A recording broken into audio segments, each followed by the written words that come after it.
Okay, jeg skal forklare den centrale figur, og det lægger jeg ud med først at placere et røringspunkt her, og derefter et mobilpunkt her.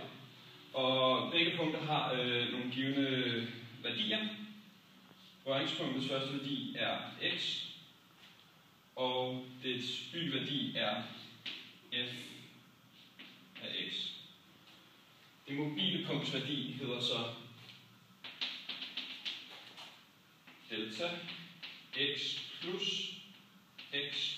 Det kommer af, at det er den her afstand, der hedder delta x. Delta x. Og så vil dens y-værdi så hedde f af delta x plus x. Så er der sekant. Sekanten, som er en lige linje, der går gennem to punkter. Og den funktion for den hedder hældningen for den af sekant. Den hedder delta y over delta x. Og også skrevet som